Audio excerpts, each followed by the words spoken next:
तरीसुद्धा मी फोन केले, फोन कोणाचे वाजले, कोणी उचलले नाहीत. सुदैवानं आदरणीय पालकमंत्री मुश्रीफ साहेब त्या दिवशी मुंबईतच होते. आमच्या मुन्ना साहेबांना मी फोन केला, त्यांनी सकाळी पहाटेच मला फोन केला. का फोन रात्री केला होता? मी म्हटलं एकनाथ शिंदे साहेबांनी आपल्याला सगळ्यांना बोलवलं आहे आणि 7 वाजता ती मिटिंग घ्यायची आहे. आणि प्रकाश आंबेडकर असतील, माजी आमदार चंद्रदीप नरके साहेब असतील, क्षीरसागर साहेब असतील, सगळेच कोल्हापूर जिल्ह्यातले प्रमुख माजी आमदार आणि प्रमुख नेते मंडळी आम्ही साहेबांना भेटायला गेलो. मुश्रीफ साहेब म्हणाले मला कागलला जायचं आहे, त्यांना कागलला जायची दांडगी घाई असते. आणि म्हणून त्यांनी सांगितलं की लवकरात लवकर मिटिंग घ्या.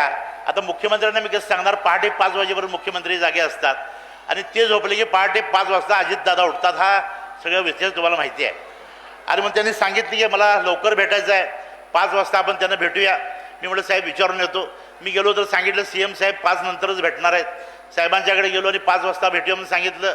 मुन्ना साहेब मुंबईत आले, ते म्हणाले मुश्रीफ साहेब 5 वाजता भेटणार आहे, तर तुम्ही आम्ही सुद्धा सगळे जाऊया. आणि मग सगळीच म्हणली. आम्ही 5 वाजता गेलो, पण मुख्यमंत्री महोदय आले ते जवळजवळ 6, 6:30 आले, 7 वाजलेच. आणि मग त्यांनी विचारलं कोल्हापूर मतदारसंघामध्ये काय करायचं. एका क्षणाचाही विलंब नव्हता. आदरणीय मुश्रीफ साहेब असतील, मुन्ना माडिक साहेब असतील, सगळ्यांनीच सांगितलं साहेब लवकरात लवकर उमेदवार जाहीर करा. त्यांनी विचारलं, माझ्यासमोर विचारलं, माझ्या माघारी विचारलं, उमेदवार वगैरे काय बदलायचं आहे का? बरोबर आहे ना, उमेदवार वगैरे काय बदलायचं आहे काय? ती म्हणजे उमेदवार वगैरे बदलायचं नाही तर लवकरात लवकर जाहीर करा. समोरच्या बाजूची उमेदवारी जाहीर झालेली, आम्हाला प्रचाराला वेळ होतोय, या पद्धतीच्या सूचना त्यांनी दिल्या. आणि हे होत असताना मला जाणीव आहे की जुन्या काळामध्ये शिवसेना भारतीय जनता पक्षाचा एक कार्यकर्ता म्हणून वावरत असताना, शिवसेनेचा कार्यकर्ता म्हणून वावरत असताना 2014ला समजा मी शिवसेनेचा आणि भारतीय जनता पक्षाचा उमेदवार होतो. आणि त्यावेळी भारतीय जनता पक्षा शिवसेनेची ताकद कोल्हापूर जिल्ह्यामध्ये जास्त होती. मी मागचा याचा उल्लेख आपल्या कार्यालयामध्ये आल्यावर केला होता. आणि त्या काळामध्ये शिवसेना म्हणायची की आमची ताकद जिल्ह्यात जास्त आहे आणि भारतीय जनता पक्षाच्या लोकांना उमेदवारी देऊ नका असा आग्रह आमचा असायचा. पण अलीकडच्या काळामध्ये खास करून उल्लेख केला पाहिजे, मोदीजींच्या नेतृत्वाखाली विशेषतः कोल्हापूर जिल्ह्यामध्ये अमल माडिक साहेब असतील, धनंजय माडिक साहेब असतील, शौमिकाताई वहिनी असतील, समर्जीराजे घाडगे असतील आणि आपण सर्व इतकी मेहनत आपण घेतलेली आहे. अगदी बूथ लेवलपर्यंत, पन्ना लेवलपर्यंत आपण गेला आहे. आणि साहजिकच आता भारतीय जनता पक्षाची ताकद वाढलेली आहे. आणि मग प्रत्येकाला आपल्याला वाटतं की आता उमेदवारी विधानसभेची, लोकसभेची होत असताना ती भारतीय जनता पक्षाच्या कार्यकर्त्याला मिळाली पाहिजे. त्याचं प्रमुख कारण म्हणजे आम्ही कष्ट घेतलेले आहेत, अगदी तळागाळापर्यंत आपण पोचलेलो आहे. ही सगळी आपले कष्ट वाया जाऊ नयेत या भूमिकेतनं आपण उमेदवारी मागितली. हरकत नाही, मोदीजींनी सांगितल्याप्रमाणे मित्रपक्षाचा पक्ष म्हणून मला उमेदवारी मिळाली. उमेदवारीचा प्रचार कधी करायचा, कशा पद्धतीने नियोजन करायचं याचं मार्गदर्शन घेण्यासाठी मुश्रीफ साहेबांच्याकडे गेलो. त्यांनी मला सांगितलं होतं ज्या क्षणी तुमची उमेदवारी घोषित होईल त्याच्या दुसऱ्याच दिवशी कोल्हापूर शहरातल्या पदाधिकाऱ्यांचा, नगरसेवकांचा बैठक आणि मेळावा आपण घेऊ. ते आल्यापर्यंत त्यांनी शब्द दिल्यापर्यंत त्यांनी सांगितलं मी आता पोचलो आहे आणि आपल्या पदाधिकाऱ्यांचा, नगरसेवकांचा मेळावा आपण घेऊ. त्यांनी तो मेळावा घेतला. त्याच्या आधीच मुन्ना साहेबांना कदाचित ते लक्षात आलं असेल, त्यांनीसुद्धा मला फोन केला आणि त्यांनी सांगितलं भारतीय जनता पक्षाच्या पदाधिकाऱ्यांचा, बूथ प्रमुखांचा मेळावासुद्धा आम्ही पक्ष कार्यालयामध्ये घेतलेलं, तिथे येऊन जाऊ असं सांगितलं. तिथं मी गेलो, त्यांची भेट झाली आणि माझी उमेदवारी घोषित झालेल्या दुसऱ्या दिवशीच आपण भारतीय जनता पक्षाचे सर्व कार्यकर्ते असाल, राष्ट्रवादी काँग्रेसचे कार्यकर्ते असाल, शिवसेनेचे कार्यकर्ते असाल, यांनी प्रचाराची यंत्रणा सुरू केली. आणि म्हणून हे प्रचाराचं नेमक्या पद्धतीचं नियोजन काय करायचं हे ज्यावेळी मार्गदर्शन मुश्रीफ साहेबांनी केलं त्यावेळी म्हणाले की ज्यावेळी प्रचाराच्या निमित्तानं आपण घरोघर जातोय, गल्लीगल्लीतून जातोय, गावोगाव जातोय, त्यापूर्वी पदाधिकाऱ्यांची, कार्यकर्त्यांची आणि सर्व युतीतल्या सर्व पक्षांची एक बैठक आणि मेळावा झाला पाहिजे. आता कागल तालुक्यातल्या मेळाव्याचा जर मी उल्लेख केला तर मेळावा झाला का प्रचंड जाहीर सभा झाल्या, अशा आश्चर्य वाटण्यासारख्या तो कार्यक्रम झाला. आज सुद्धा या मोठ्या रामकृष्ण हॉलमध्ये आलेला असताना एक भव्य असा मेळावा पदाधिकाऱ्यांचा आपण घेतला, काल निसरीला घेतला. आणि म्हणून एक प्रकारे कार्यकर्ते आता जोरात कामाला लागलेत असं चित्र आपल्या सर्व मतदारसंघामध्ये दिसतंय. आणि म्हणून मागच्या महिन्यामध्ये थोडंसं आपण मागं पडलो होतो प्रचारामध्ये, ती सगळा बॅकलॉग पूर्ण करून आता आपण प्रचारामध्ये आघाडी घेतलेली आहे. राहिलेल्या काळामध्ये सुद्धा अजून उमेदवार म्हणून माझा उमेदवारी अर्ज भरायचा आहे. 15 तारखेला आम्ही आता बोलत होतो, 15 तारखेला उमेदवारी अर्ज भरायचा. उमेदवारी अर्ज साधे पद्धतीनं भरायचा की प्रचंड ताकदीनं भरायचा याचं नियोजन आम्ही आता करणार आहोत आणि आपल्याला सूचना करून देणार आहोत.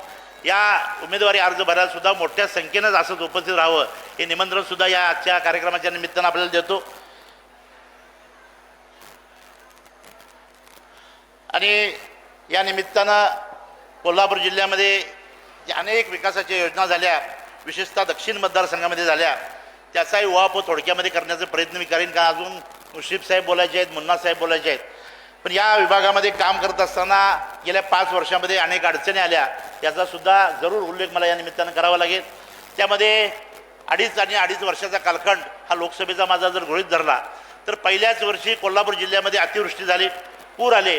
आणि या पुराच्या निमित्तानं जे पहिलं काम आपल्याला खासदार म्हणून, आमदार म्हणून, नगरसेवक म्हणून जे लागलं ते पूरग्रस्तांचं पुनर्वसन करणं, त्यांना मदत पोहोचवणं, हेच काम आपल्याला कोल्हापूर जिल्ह्यामध्ये राहील. आपला नॅशनल हायवे बुडून गेला होता, नेहमीप्रमाणे चिखली आणि तिकडचा आंबेवाडीचा भाग बुडून गेला होता, कळे बाजार भोगाव बुडून गेला होता. हे सगळं काम करत असताना पुनर्वसनाचं काम केलं.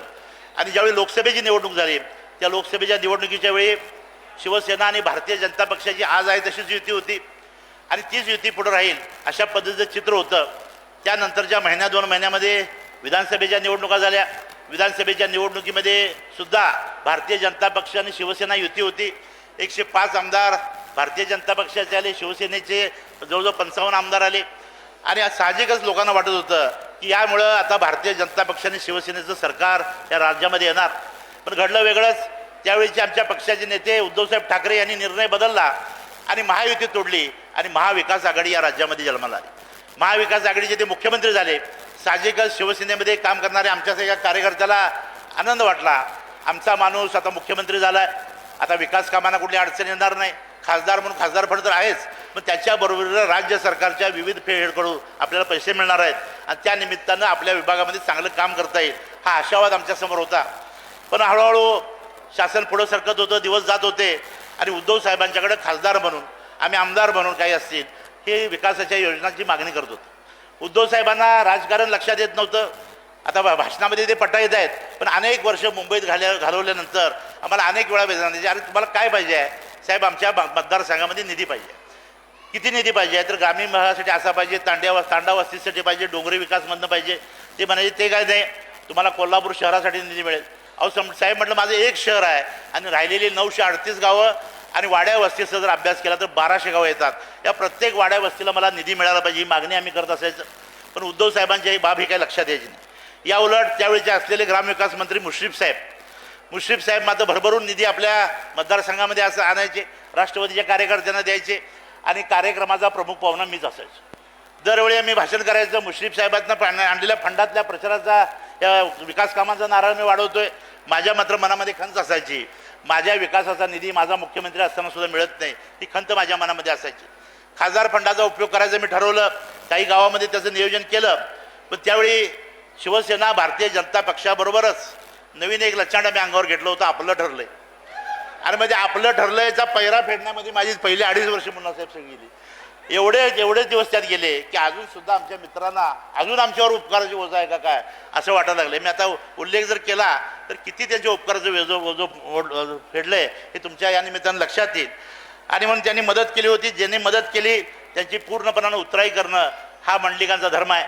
आणि म्हणून आम्ही त्या पद्धतीनं काम करत गेलो. पण या मंडळींना मात्र आमची मदत कधी वाटली नाही, आम्ही त्यांना गुलाम आहे का काय असं वाटत होतं.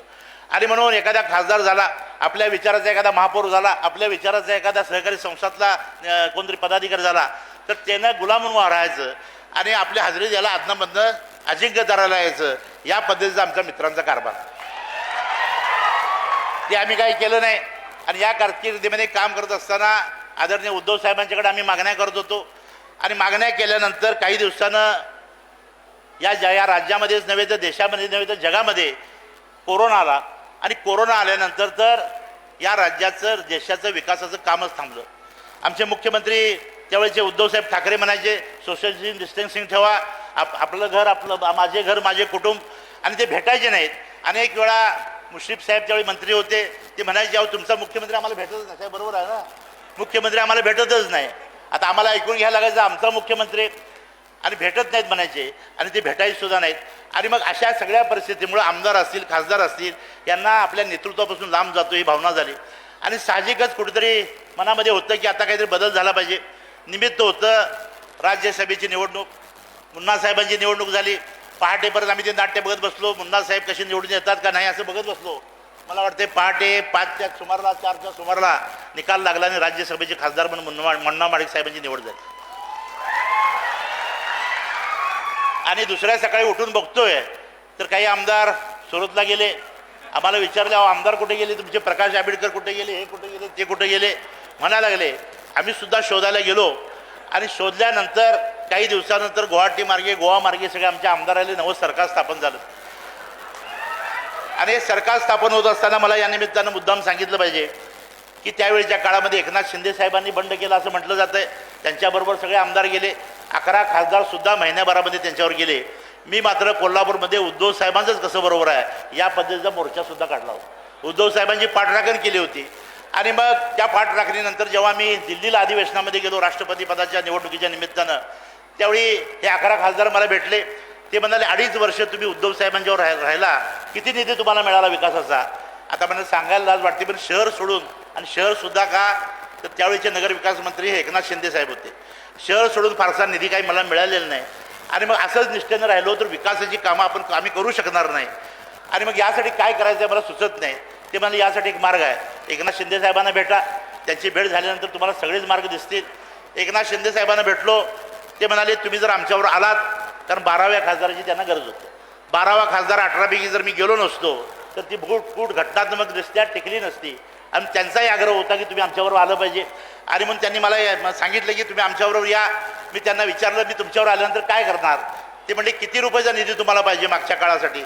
आम्ही सुद्धा जरा घाबरतच म्हटलं की मला किमान 400-500 कोटी रुपयाचा निधी माझ्या ग्रामीण भागासाठी पाहिजे. अहो काय गरिबासारखं बोलताय? म्हणजे 1000 कोटी जर निधी देतो म्हटलं. आता म्हणलं काय अडकत नाही साहेब, आम्ही येतो तुमच्याबरोबर. आम्ही गेलो त्यांच्याबरोबर. आणि गेल्यानंतर तिथंसुद्धा अशी परिस्थिती झाली की सगळी निवेदनं, सगळ्या मागण्या वारंवार एकनाथ शिंदे साहेबांना मी देत होतो. आणि त्या काळामध्ये मी बघितलं, खासदारांच्यापेक्षा आमदार लाडके होते. बंड झालं होतं त्यामुळे आमदार लाडके होते. कोट्यावधीचा निधी आमदारांना मिळत होता, पण खासदार मात्र या सगळ्या राज्य शासनाच्या फंडापासून वंचित होते. असेच अस्वस्थतेमध्ये दिवस गेले. मागची आपण एक चूक केली, आता दुसरी चूक केली का काय असं वाटायला लागलं. पण हळूहळू आमच्या शिंदे साहेबांनी सांगितलं की आता तुम्ही निवेदनं द्या, विकास कामांच्या मागण्या करा आणि वेगवेगळ्या खात्यामार्फत तुम्हाला निधी दिला जाईल. आणि आज सगळ्या निधी मिळायला थोडासा उशीर झाला, सगळे प्रस्ताव द्यायला उशीर झाला. आणि आज मात्र मी अभिमानानं सांगू शकतोय, या माझ्या ग्रामीण भागामध्ये मला जवळजवळ 800 कोटीच्या वर निधी हा राज्य सरकारच्या माध्यमातून आला. केंद्र शासनाच्या माध्यमातून आपण निधी आणला. मी आणि मुन्ना साहेबांनी अनेक एकत्रितपणानं प्रयत्न केले. त्यामध्ये आपल्याला रेल्वे स्टेशनचं उदाहरण देता येईल, त्यामध्ये आपल्याला विमानतळाचं उदाहरण देता येईल, त्यामध्ये कोल्हापूरच्या सर्व व्यापाऱ्यांच्या मागण्या, उद्योगपतींच्या मागण्या मांडण्याचं उदाहरण देता येईल. आणि एकत्रितपणानं पुढच्या काळामध्ये आम्ही काम केलं. आणि विकासाच्या निधीबरोबरच कोल्हापूर जिल्ह्याचा विकास व्हावा या पद्धतीचीच भूमिका आम्ही समन्वयाने ठेवली. आणि म्हणून लोकसभेचा खासदार म्हणून जरूर अनेक विषयामध्ये मी तुम्हाला सांगू शकेन. मी एक पुस्तिकासुद्धा काढलेली कदाचित आपल्याला दिली असेल. आणि म्हणून दक्षिण मतदारसंघामध्ये मी जो निधी दिला त्याचा उल्लेख करतो, पण काय कामच केलं, मी नेमका काय करत होतो माझा मला प्रश्न पडतोय, म्हणून मी तुम्हाला सांगतो. आणि म्हणून दक्षिण विधानसभा मतदारसंघातील जिल्हा परिषदनुसार जो निधी आहे त्यामध्ये उसगाव जिल्हा परिषद मतदारसंघाची गावाची संख्या आहे 3. त्यामध्ये दिलेला निधी आहे 91,50,000 रुपये. एका आमच्या मला वाटते गांधीनगर त्यामध्ये येते, एका गावातच 60 लाख रुपये दिलेले आहेत. मुडशिंगी जिल्हा परिषद मतदारसंघ गाव आहे 6, यामध्ये 1,50,00,000 रुपये. उजळाईवाडी मतदारसंघामध्ये 94,50,000 रुपये. पाचगाव जिल्हा परिषदमध्ये 2,11,00,000 रुपये आणि निगवे मतदारसंघामध्ये 2,50,00,000 रुपये. त्याचबरोबर प्रधानमंत्री ग्राम सडक योजनेच्या माध्यमातून 2,40,00,000 रुपये. CRF हा केंद्रीय जो निधी आहे मार्ग निधी, त्यासाठी 15,44,00,000 रुपये. 30-54 अंतर्गत जे रस्ते येतात त्यामधून 60 लाख रुपये. आणि दक्षिण विधानसंघामध्ये कोल्हापूर महापालिकेसाठी जे एकूण मतदारसंघ येतात त्यामध्ये 7,34,50,000 रुपये. अशी 32,21,60,000. यामध्ये मी विमानतळाचा उल्लेख केलेला नाही, यामध्ये नॅशनल हायवेचा मी उल्लेख केलेला नाही. आणि कोट्यावधीचा निधी आणू शकलो. हे केवळ आणि केवळ या राज्यामध्ये असलेले मुख्यमंत्री आदरणीय एकनाथ शिंदे साहेब, त्यांचे उपमुख्यमंत्री आदरणीय देवेंद्र फडणवीस साहेब, आदरणीय अजितदादा पवार आणि या जिल्ह्यातले प्रमुख नेते मुश्रीफ साहेब यांच्यामुळे हा निधी आणू शकलो. या मतदारसंघामध्ये निधी आणत असताना केवळ मी खासदार म्हणून एकट्याने निधी आणला असं म्हणत नाही, तर खऱ्या अर्थानं कोल्हापूर हे अधिक समृद्ध झालं पाहिजे या भूमिकेतनं केंद्र सरकार आणि राज्य सरकारच्या योजना मागत असताना मला चांगला पाठिंबा एकनाथ शिंदे साहेबांनी दिला. आणि म्हणून कोल्हापूर जिल्ह्यातील करवीर तालुक्यातील राष्ट्रीय महामार्ग चिंचवाड फाटा रोकडी 200ला मिळणारा गटरसह काँक्रिटीकरण यासाठी 4,87,00,000 रुपये. कोल्हापूर शहराबाहेर बाहेर वळण रस्ता राष्ट्रीय महामार्ग 4 पासून शाहू नाका कळंबे साळोगे नगर बालिंगी शिंगणापूर चिखली हा मार्ग जो आहे यासाठी सुद्धा 4,87,00,000 रुपये. कोल्हापूर शेंडा पार्क जाऊन जाणार कंदलगाव कोगिल इजिमा 2,85,00,000 रुपये. अशा अनेक रस्त्यांची मी नावं सांगू शकतो, अनेक विकास कामांची नावं सांगू शकतो. आणि मग हा विकास मी करू शकलो आणि याची माहिती मला पुस्तिकेच्या रूपानं आपल्याला द्यायची आहे, गावागावापर्यंत द्यायची आहे. पण आता हे मी ढोबळ मनानं वरचे आकडे वाटले. मागची बाजू मी सहज अंमल साहेबांना दाखवली आणि जैन सरात सुद्धा म्हणत होते कोण कोण तुमच्यावर नगरसेवक आहेत. नाव सांगू काय? टेमलाबाई मतदारसंघ कमलाकर यशवंत भोपळे यांच्या मागणीनुसार, विक्रमनगर शोभा धनाजी कवाळे यांच्या मागणीनुसार, यादवनगर शमा सलीम मुल्ला यांच्या मागणीनुसार, दौलतनगर विलास भैरू वास्कर यांच्या मागणीनुसार, शास्त्रीनगर जवाहरनगर नियाज खान यांच्या मागणीनुसार, लक्षतीर्थ वसाहत अनुराधा सचिन खेडकर यांच्या मागणीनुसार, बलराम कॉलनी राहुल शिवाजीराव माने यांच्या मागणीनुसार असे सगळे जे आहेत. म्हणजे काय आम्ही केलं, नेकी कर और दर्या मिळा. आम्ही आता दर्यात घातली का कुठं घाण पाण्यात टाकली आम्हाला माहिती नाही. आणि म्हणून हे सगळं काम करत असताना ज्यांनी आपल्यावर उपकार केले, ज्यांनी मदत केली, त्यांच्या माध्यमातून ज्याच्या उपकाराची परतफेड व्हावी या भावनेने मी कामं केली. खरं म्हटलं तर मी काही वेगळं केलं नाही. ज्यासाठी मला लोकांनी निवडून दिले, ज्यांनी मला निवडून दिले त्याच्या उपकाराची परतफेड करणं हे माझं कर्तव्यच होतं.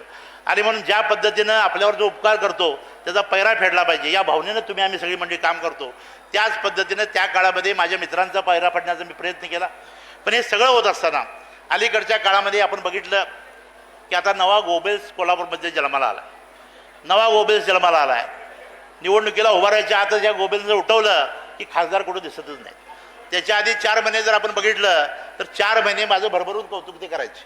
4 महिन्यापूर्वी म्हणायचे संजय मंडलिकांनी जी कामं केलेली आहेत ती खऱ्या अर्थानं 2026 पर्यंत लोकांना कळणार आहेत. नॅशनल हायवे होणार आहे, नागपूरला जाणार, आमचं नागपूरवरून रत्नागिरीला जाणारा रस्ता करणार आहे आणि विमानतळापासून सगळ्या योजना ज्या केलेल्या आहेत त्या संजय मंडलिक केलेल्या आहेत असं भरभरून कौतुक करायचे. मला सुद्धा मी जरा आपल्या काय म्हणायचं झाडावर चढून बसलो.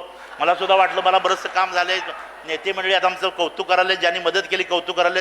पण हळूहळू त्यांच्या लक्षात आलं आता संजय मंडलिक काय आपल्याकडे परत येत नाही, तो आता महायुतीचा उमेदवार होणार आहे. आणि मग त्यांनी ती दक्षिणमध्ये आचारसंहिता लागेपर्यंत तुमच्या फंडाचे उद्घाटनाचे कार्यक्रम या चुलत्या पत्नीने घेतल्या ना काय सांगितलं ना माझं. दक्षिणमध्ये शेवटची आचारसंहिता लागूपर्यंत माझे जे विकास कामं झाले त्याचे उद्घाटन त्यांनी घेतले सांगत होते. आणि म्हणून त्यांनी 4-5 महिन्यामध्ये नवीन फंडा आणला की खासदार कुठं दिसत नाहीत, खासदार कुठं भेटत नाहीत, म्हणजे लहान लहान बारक्या वाहिन्या सगळ्या काढल्या आणि अशा पद्धतीचा प्रचार केला की मला सुद्धा आरशात बघून वाटायला अरे मी कुठं होतो. अशा पद्धतीचं वातावरण निर्माण केलं. आणि हे सगळं कमी का काय म्हणून त्यांनी ठरवलं की या निवडणुकीला कुठल्याही परिस्थितीमध्ये संजय मंडलिकांना पराभूत करायचं. संजय मंडलिकांचं आणि त्यांचं काही बांधाचं भांडण नाही. पण आता आमचे नवे मित्र मुन्ना माडिक साहेब झाले होते, अमल माडिक साहेब झाले होते, त्याचं त्यांना पोटात दुखत होतं. आणि म्हणून त्यांनी ठरवलं की आता कुठल्याही परिस्थितीमध्ये त्यांचा पराभव करायचा. आम्ही परवा ऐकलं आमचे नवीन मला कुठे कारण आंध्र प्रदेशचे नवीन मुख्यमंत्री झाले रेवंत रेड्डी, त्यांचं कुठले टेक्नॉलॉजी आहे निगेटिव्ह प्रचार असं परवा कुणीचं सांगितलं मला. आणि निगेटिव्ह प्रचार करायचा मला वाटते त्याचं एजन्सी पहिली बंटी पाटील साहेबांनी घेतली का काय माहिती नाही, ती घेतली आणि जरूर मला काय काय माझे करायचं ते केलं. आणि आजच या कार्यक्रमाच्या निमित्तानं थोडा वेळ मला मिळाला. सगळी चॅनल्स पण आहेत आणि मला या निमित्तानं सांगितलं पाहिजे. काल नेसरीला आमचे मुन्ना माडिक साहेब होते, आपण सुद्धा काही मंडळी असाल, त्यावेळी म्हणालो होतो या जिल्ह्यामध्ये उमेदवार म्हणून मी उभा आहे. आणि ह्या मगाशी शौमिका ताईंनी आपलं खेळाचं उदाहरण दिलं, मी दुसऱ्या खेळाचं उदाहरण दिलं, कुस्तीचं उदाहरण दिलं. आता कुस्तीच्या मैदानामध्ये 2 मल्ल जर समोरासमोर उभारले तर मग खडाखडी होणार, टांग मारणार, टांगावर माती टाकणार, हे सगळं होणारच आहे. आणि हे होत असताना नेमकं समोरच्या उमेदवाराचं काय आहे, पक्ष काय आहे, पक्षाचं काम काय आहे हे सुद्धा विचारलं पाहिजे, सांगितलं पाहिजे. आणि मी सुद्धा मांडलं पाहिजे. मी जसं आज विकास कामांचं सगळं माझा पंचनामा करतोय तसा त्यांनी सुद्धा आपलं विकास काम सांगितलं पाहिजे. 50, 60, 70 वर्षामध्ये कोल्हापूरमध्ये काय केलं हे त्यांनी सुद्धा सांगितलं पाहिजे. आणि मी म्हणालो होतो मी की छत्रपती शाहू महाराज हे खरे वारसदार नाहीत. फक्त एक शब्द माझा चुकला. मला एवढंच म्हणायचं होतं छत्रपती आत्ताचे छत्रपती शाहू महाराज हे थेट वारसदार नाहीत, ते दत्तक वारसदार आहेत. ते म्हणालो काय माझं कपोल कल्पित नाही. हा पुढारीमध्ये लेख आलेला आहे. इथं बाबूराव धारवाडेंनी प्रकाशित केलेलं पुस्तक आहे आणि या पुस्तकामध्ये हे उल्लेख आहेत. आणि म्हणून इतिहाससुद्धा माहिती नाही असलेली मंडळी राजकारणामध्ये आहेत. खरं म्हटलं तर एका शब्दानं सुद्धा मी शाहू महाराज साहेबांचा अपमान केला नाही. आजसुद्धा त्यांच्यावर आदर आहे. फक्त मी एवढंच म्हणालो की ते थेट वारसदार नाहीत. थेट वारसदार कोण असतील तर तुम्ही आम्ही आहोत, शाहू विचाराची मंडळी आहोत, हा विचार माझा आहे. आणि हे होत असताना तो विषय ठेवायचा बाजूला आणि संजय मंडलिकांनी माफी मागितली. कशाबद्दल माफी मागायची? थेट वारसदार नाही ते सिद्ध करावं, थेट आहेत का नाही ते सिद्ध करावं. आणि म्हणून जर थेट नसतील आणि माझं म्हणणं काही चुकलं असेल तर मात्र मी माफी मागेन. आणि म्हणून इतिहासाचा अभ्यास त्यांना नसेल. मी आता बघितलं अनेक चॅनलवरून अनेक आमची मंडळी काही प्रतिक्रिया देत होती. त्या प्रतिक्रियामध्ये संजय मंडलिकाचं चुकलं, एवढ्या खालच्या पातळीला जायला नको, आता शिकवणारा सगळाच इकडून सांगत होता. एवढी काय नॅशनल न्यूज, काय त्यात झाले, काय मोठं आभाळ कोसळलंय. मग या मंडळींना निश्चितपणानं मी एवढंच विचारू शकतो किंवा छत्रपती शाहू महाराजांना विचारू शकतो, आपण दत्तक आहात का नाही याचं उत्तर आपण द्या. दत्तक असाल तर दत्तक विधान कायदेशीर झाले का नाही याचंही उत्तर द्या. आणि यामध्ये कशाचा अपमान झाला आहे हे सुद्धा आपण सांगा. एवढाच प्रश्न आजच्या निमित्तानं विचारतो.